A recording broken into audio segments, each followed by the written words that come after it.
I know we're getting short on time. I have a lot more questions, but um, I'm going to try to put it into kind of a rapid fire with the Okay, questions. Is that okay? sure. Let's go for All it. right. What are the conversations that men need to have, need to be having? I would start with mental health. Conversation about mental health. And that could be just be calling up a friend and just going, just checking in on you. If you know somebody's going through something. A lot of time, a call like that can make a big difference. I say mental health first because mental health is something that people can't see. And often because you can't see it, you think it's not as important. And I also think that mental health, and particularly with men, is something that we don't talk about. And it gives us even more of a reason for why we need to make that phone call. It's easy to call somebody when everything's going great, but you need to call your friend up if you know your friend's going through something when things are not going so good, and that phone call could make a lot of difference. I used to be when I first came to Hollywood. I used to be a phone psychic, where I would be on the phone and you call me and I would be a psychic. Oh, you did that? I was one of those guys, yeah, one of those people. Oh, wow.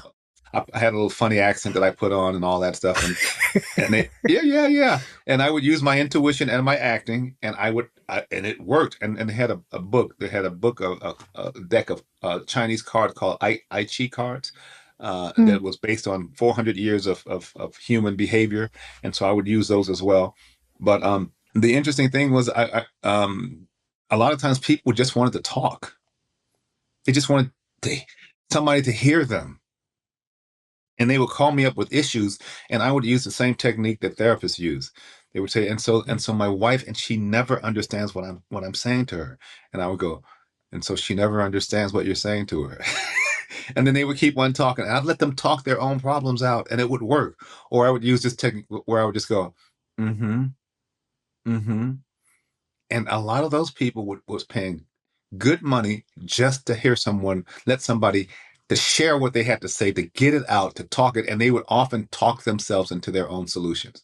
So I think, yeah, men need to just make phone calls to your friends if you know he's going through something, and just have the conversation. It doesn't even have to be about that, but just to talk to someone when they're going through something can be very helpful. I also think that we need to start talking specifically about our prostate, because every man's going to have one in eight will have a prostate issue.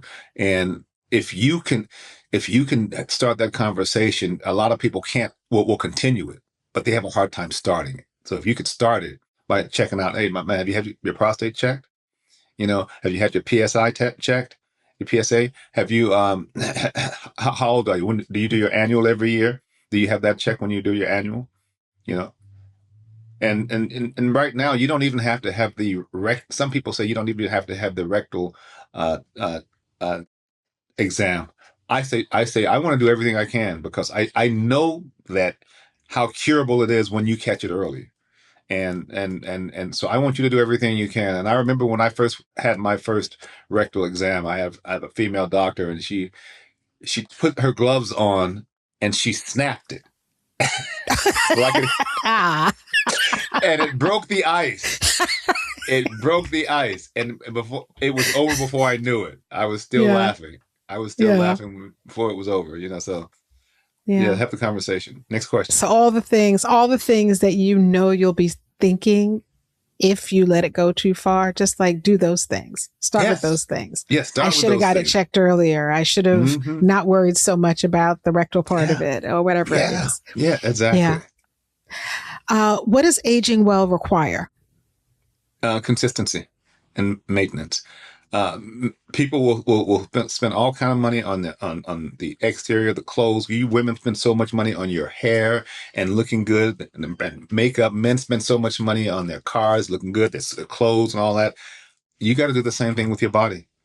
You got to you change your oil whenever it needs to. You rotate your car. You get your tune up, all that stuff. Your body needs the same thing. You need to put that, but in doing so, consistency. It's better to do a little every day than a lot once a week. So consistency. Every day I get up, I do 20. I do at least 25 push-ups. I tell myself, and I'm going to do at least 25 squats. That's the least. And I put it that small because I know I can do that in the course of 30 seconds. So I know I'll do it. But sometimes I get up and I'm thinking I'm going to do 25 push-ups. I'll do 50 push-ups. I think I'm going to do 25 squats. I'll do 50 squats. Most days I do more. But if I'm feeling tired, I just knock out the minimum so that I have that consistency, and your body will respond to that consistency. Yeah, it's a consistency and the discipline. And when you don't do it, you're not cheating anybody but yourself. If you say you're going to Mm, do it, then do it. So don't set a goal that you're not going to do. Set a goal that you know you can do every day, mm. and you at least do that. Now, if you get inspired, go ahead and do more than that, but at least do that. That's the consistency I'm talking about. I grew up most of my life with a single mother. I didn't have that father around, but I had older brothers. But I don't think I got the discipline that I needed, because brothers don't. They're not trying to be your father. And so I have to learn that self-discipline. And I start off by doing small things incrementally and just, building on that. And that's what I would say for other people. A lot of people out there are listening are coming from single family homes who may not have that kind of self-discipline that somebody who grew up with two parents might have, or someone who's gone to the armed forces might have, or played sports. All of those things teach you discipline. But if you haven't been one of those people, then you've got to create it yourself, because it is a necessary ability in our society. Thank you for that. What should younger men understand earlier? That your aspirational goals should not be looked at as a sprint, but as more as a marathon. It's going to take time. It's, and particularly now, because everything in social media, you see people getting things very instantly, and so we're in this this this this this thing where we expect things right now. I think if you want something to happen, then you have to prepare yourself for it. And if you prepare yourself, it's going to take some time. Now, there are some people that hit the lottery, but those are the exceptions to the rule. Most of us, we have to put the time in. Hmm.